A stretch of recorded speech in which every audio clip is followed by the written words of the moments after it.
제목이 사라져야 할 11조인데요.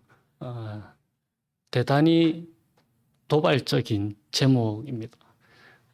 이 제목이 도발적인 이유는 오늘 예수님이 유대 지도자들에게 하신 말씀이 대단히 도발적이기 때문입니다.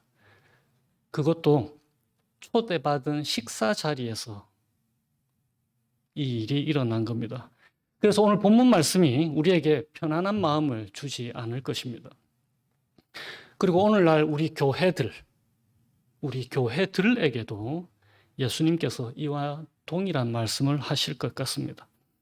우리는 모두 오늘 본문의 바리새인들처럼 위선적인 면을 갖고 있는 사람들입니다. 그리고 율법 교사들처럼 뭔가 많이 안다고 착각 속에 빠진 면이 있는 사람들입니다.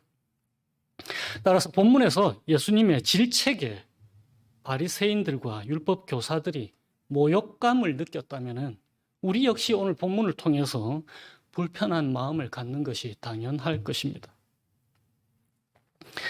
오늘날 한국과 미국의 교회를 향하신 질책을 들을 준비를 하시고, 그러나 동시에 모든 설교는 본문에 나타난 하나님의 말씀이 어떻게 예수 그리스도를 통해서 우리에게 복음이 되는지를 증거하는 것이므로 저는 설교 중간중간에 그리고 특별히 마지막 부에 우리에게 기쁨을 주시는 하나님의 복음을 선포하려고 합니다. 우리 교회 식구들은 다 같이 궁금해 하셨을 것입니다. 왜 우리 교회는 11조가 없는가? 11조만 없는 게 아니고 여러 헌금, 감사 헌금도 없고 추수감사절 헌금도 없었고 구제 헌금이 따로 없고 이런 게 우리 교회는 하나도 없지 않습니까? 그냥 한 가지 헌금밖에 없습니다. 헌금은 모두 기쁨으로 그리고 감사하는 마음으로 드리는 것입니다. 신약 성경에는 예수님이 죽으시고 부활하신 이후에 교회 기록에는 11조를 한 기록이 전혀 없습니다. 그냥 연보만 기록이 되어 있습니다. 연보라고 하는 것은 내어놓아 다른 사람들과 나누다라는 뜻입니다. 그것이 이제 헌금이라고 번역된 것입니다. 11조가 오늘날 교회들에게 낳은 오해가 있습니다.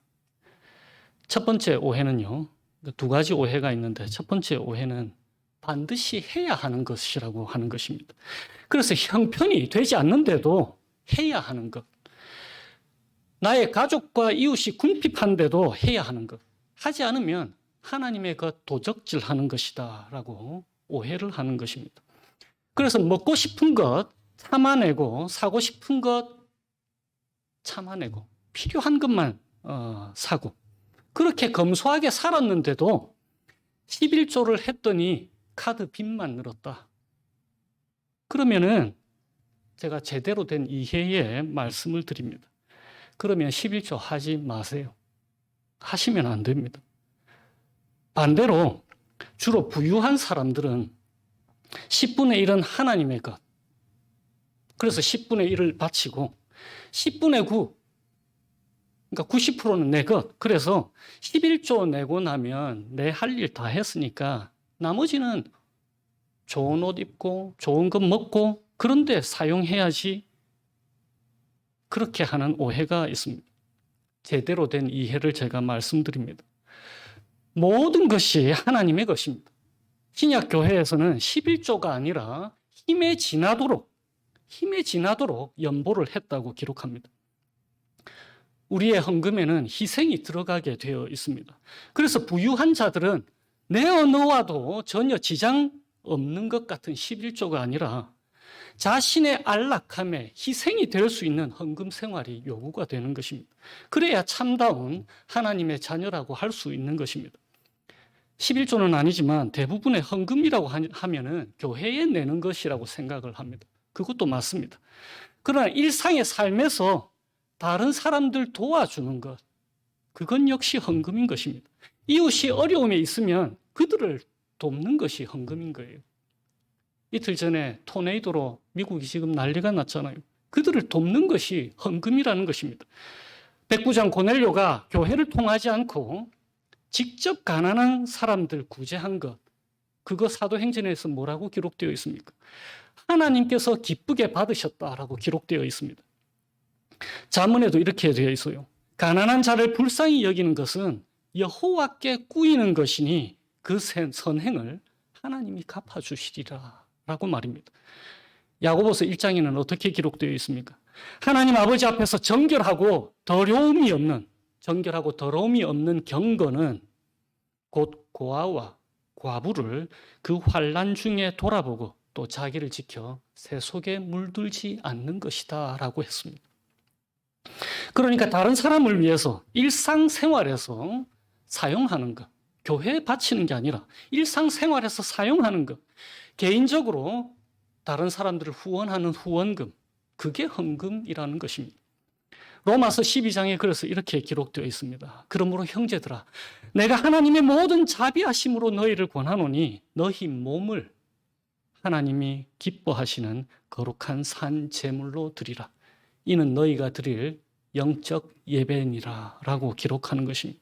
우리가 가진 것이 전부 하나님의 것이라는 것, 그 고백으로, 그리고 하나님이 주신 것이라는 그 고백으로 우리는 교회에다가 헌금을 하기도 하고, 그리고 일상생활에서 이웃 사람들에게 도우면서 헌금을 하는 것입니다. 다시 본문으로 돌아와서요. 오늘 가장 오해가 되고 있는 이 11조. 원래 11조의 목적이 무엇이냐면요.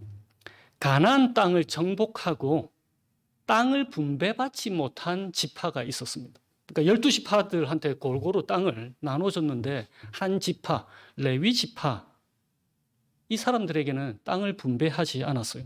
이 레위인들은 제사직을 위해서 구별받은 사람들입니다.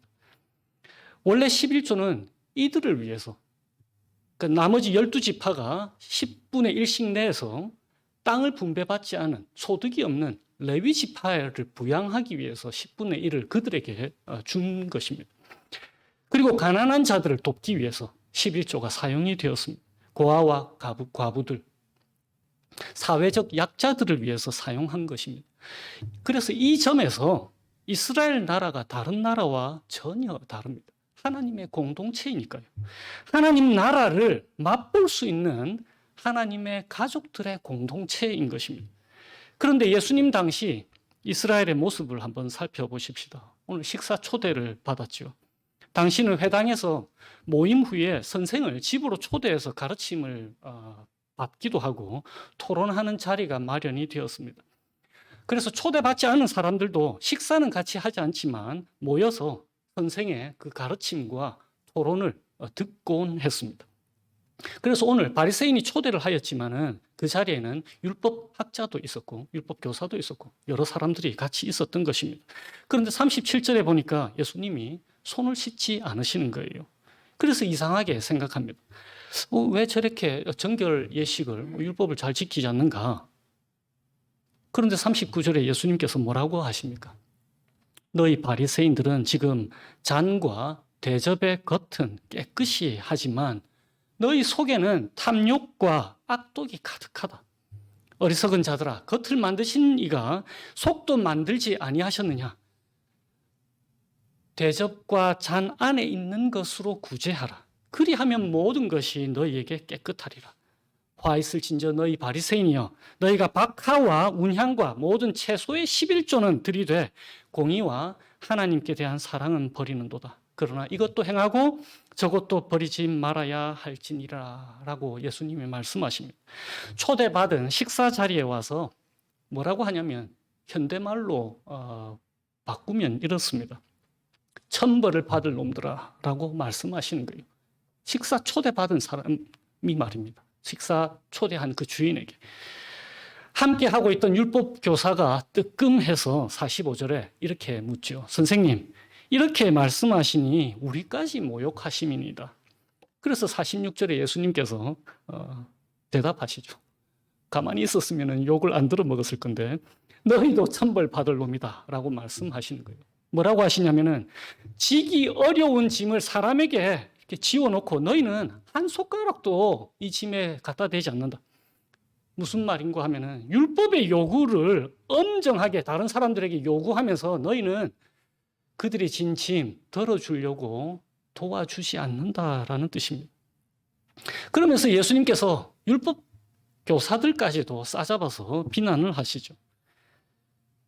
49절에 이렇게 말씀하십니다. 하나님이 선지자와 사도들을 그들에게 보내리니 그 중에서 더러는 죽이며 또 박해하리라. 그랬더니 바리새인들과 율법 교사들이 반응을 이렇게 합니다. 53절과 54절입니다.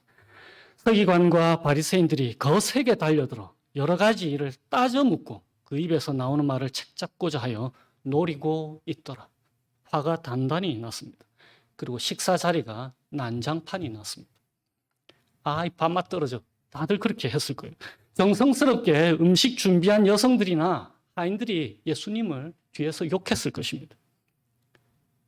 그런데 이 문제는 그만큼 중요한 것이었습니다.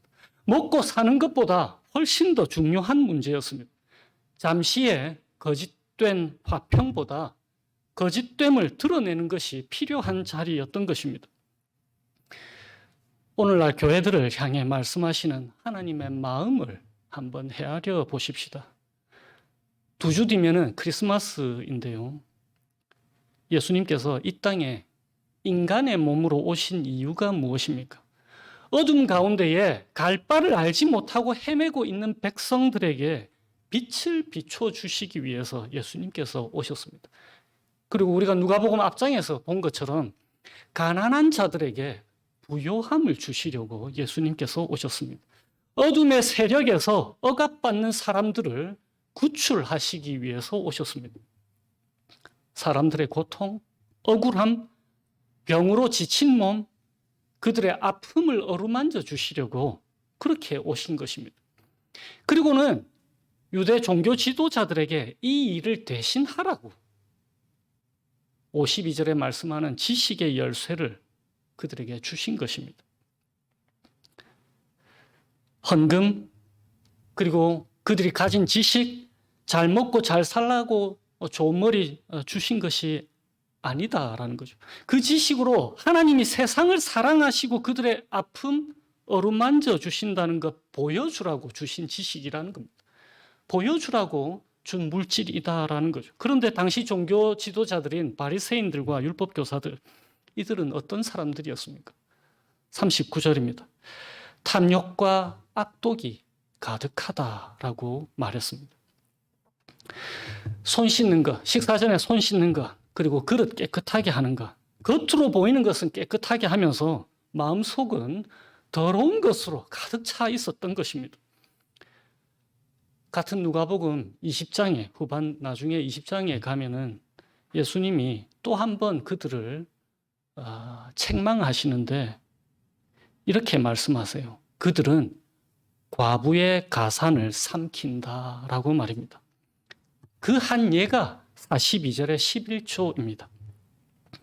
당시에는 서기관들이 유대인들에게 로마 정부에서 부과하는 토지세 외에도 그것에 덧붙여서 11조를 20%에서 30%나 부과할 수 있었습니다. 종교 지도자들이. 그들 백성들에게 말입니다. 그런데 모세의 율법에는 토지의 소산 그리고 가축들의 11조 이걸 요구를 했는데 이 율법이 요구하지도 않는 오늘 본문에 나오는 박하와 운향과 모든 채소의 11조를 드렸다라고 되어 있습니다. 그런데 이들이 간과한 게 무엇이죠? 공의와 하나님께 대한 사랑은 버렸다라고 기록하는 것입니다. 그래서 46절에 예수님께서 말씀하시죠. 천벌 받을 놈들아. 지기 어려운 짐을 사람에게 지우고는 너희 손가락도 하나 까딱하지 않는다. 율법의 요구는 너희들이 엄정하게 요구하면서 가난한 사람들에게 그들의 고통 너희들이 도와주지 않는다라고 책망하는 것입니다.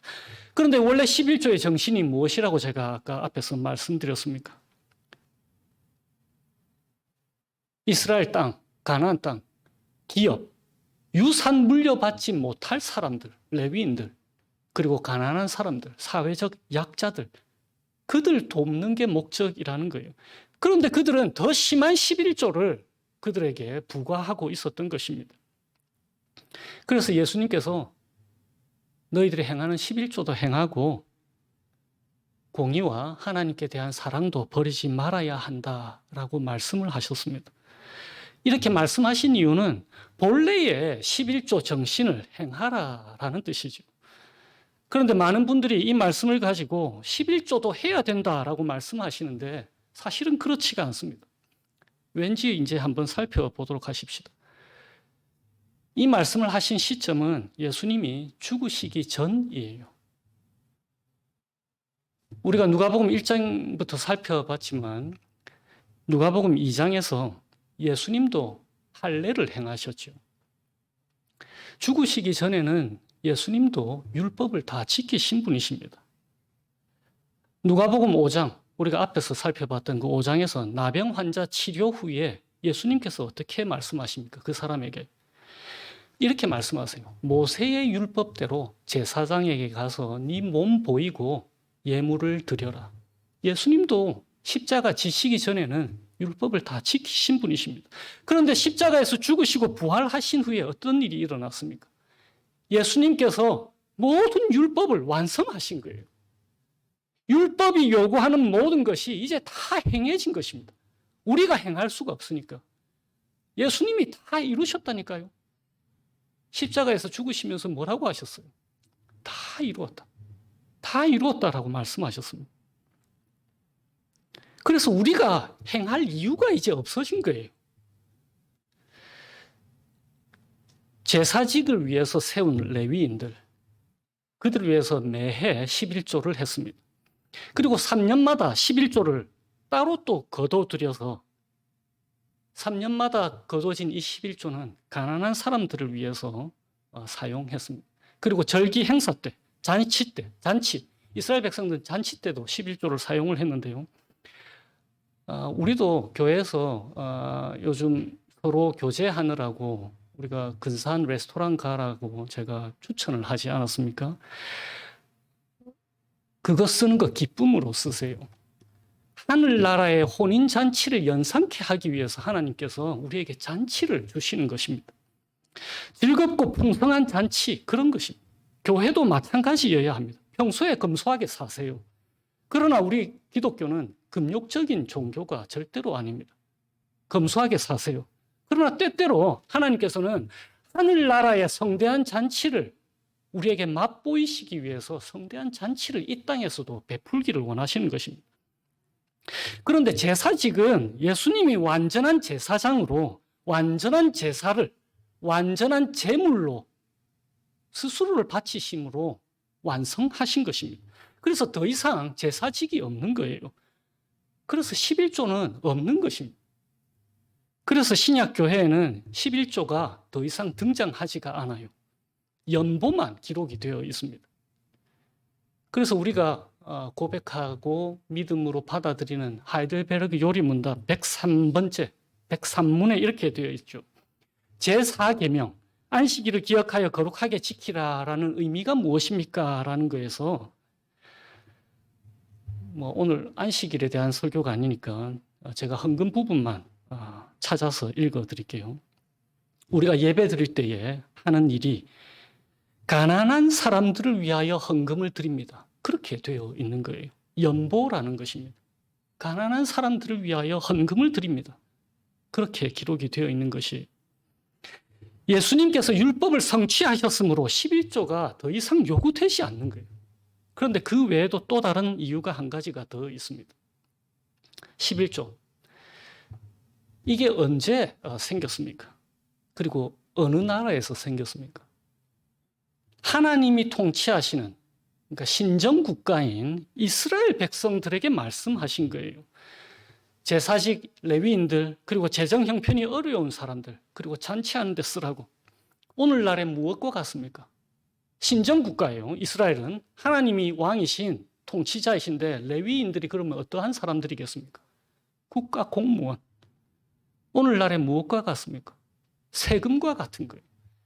그 나라에서 11조는 세금인 것입니다.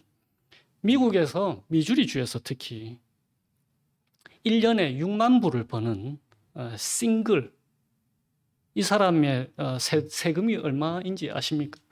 소득세가 17.12%, 플러스 나중에 은퇴할 때 그 소셜 시큐리티 있지 않습니까? 그 텍스 플러스 메디케어, 그러니까 은퇴 후 그 65세 이상 그 의료보험, 그거에 해당하는 세금이 7.65%, 도합 얼마냐면요, 24.77%, 거의 25%에 해당하는 세금을 미주리주 사람들은 다 내는 거예요. 물론 그 소득의 레벨에 따라서 다르겠지만, 제가 지금 그 평균인 6만 불을 기준으로 잡은 겁니다. 4인 가족 기준에. 그런데 물론 한 명만 일한다고 했을 때, 이전에 신정국가에서 공무원에 해당하는 레위인들, 그리고 가난한 사람들, 사회적 약자를 도울 목적의 11조가 사실 현재의 세금인 것입니다. 국가에 내는 세금은 공무원과 가난한 자들을 위해서 사용하게 되어 있죠. 그러니까 세금 제대로 내는 것이 11조 제대로 하는 것입니다. 42절에 공의와 하나님께 대한 사랑은 버리는 도다라고 예수님이 오늘날 교회들을 향해서 하시는 탄식인 거예요. 다음 달부터 세금 보고를 우리가 하게 되지 않습니까? 그거 제대로 양심껏 하세요. 그게 11조 제대로 하는 것입니다. 공의와 하나님에 대한 사랑이 어떻게 표현이 됩니까? 소외된 사람들, 사회적 약자 돌아보는 것. 왜 그렇죠? 예수님이 사회적 약자로 이 땅에 오셨기 때문에 그렇습니다. 예수님이 우리 대신에 가난하셨잖아요. 자기 가족들 잘 돌보십시오. 가족과 친지들 어려움 가운데 있는데 그 사람들 돌보는 거 제쳐놓고 교회 11조 한다? 그런 사람들에게 하시는 말씀이 화 있을진저 너희 바리새인들이여 라고 하는 거예요. 천벌 받을 사람들아. 교회 11조 거둔 것 가지고 교회 내 어려운 사람들, 주변 지역사회의 어려운 사람들 도울 생각 않고 교회 건물 의리의리하게 짓는다? 예수님이 하시는 말씀이 이 천벌 받은 사람들아 라는 거예요. 국가가 세금으로 돌보지 못하는 사람들이 있을 수 있습니다. 그게 교회의 책임인 거예요. 오늘날 헌금이 사용되어야 할 책임이 바로 그런 곳에 있는 것입니다. 그리고 오늘날 목사들, 공무원이 아니기 때문에 교회가 그들을 부양을 해야 합니다. 70명의 제자들을 우리가 누가복음 앞에서 함께 봤습니다. 70명의 제자들을 예수님께서 내보내시면서 이렇게 말씀하셨죠. 일꾼이 그 삭을 받는 것이 마땅하다. 말씀 전하는 자들에게 교회가 부양의 의무가 반드시 있습니다.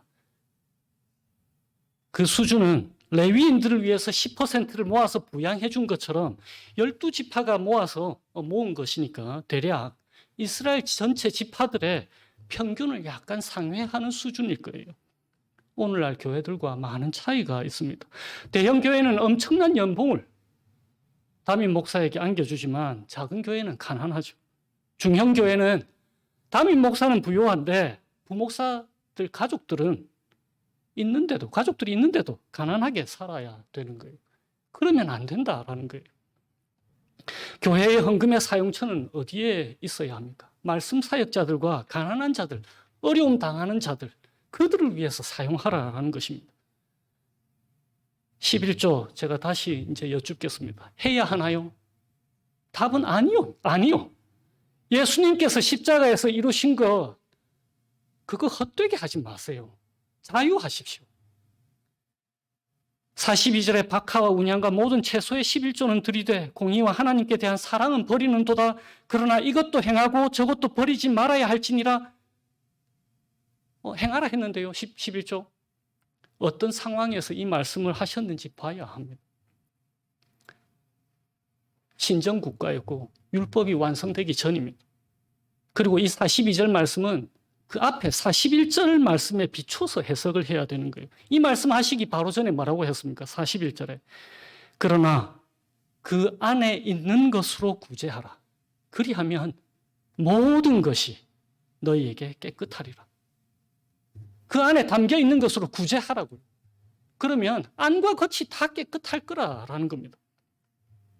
너희의 그릇과 손뿐 아니라 너희의 삶도 다 깨끗해질 것이다 라는 것입니다.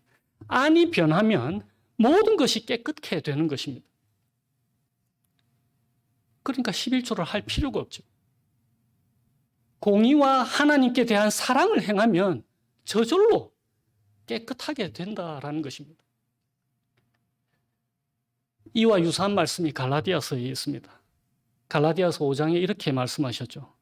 성령을 따라 행하면 율법이 요구하는 바는 저절로 지켜지게 되어 있다라는 것이 말입니다. 그래서 내가 이르노니 너희는 성령을 따라 행하라. 그리하면 육체의 욕심을 이루지 않을 것이다. 너희가 만일 성령으로 인도하시는 바가 되면은 율법 아래에 있지 않을 거다라고 말씀하시는 거예요. 하나님의 영을 따라 살아가면은 율법이 요구하는 바는 그거 지키려고 안 해도 저절로 지켜지게 되어 있는 것입니다. 부모 사랑을 한번 생각해 보세요. 부모님이 필요한 것 공급해 드리는 것을 규칙으로 정해 놓을 필요가 없어요. 만약에 자식이 부모를 사랑한다면. 그런 규칙이 무슨 소용이 있습니까? 그 모든 규칙들은 사랑 안에 다 이루어지게 되어 있는 것입니다.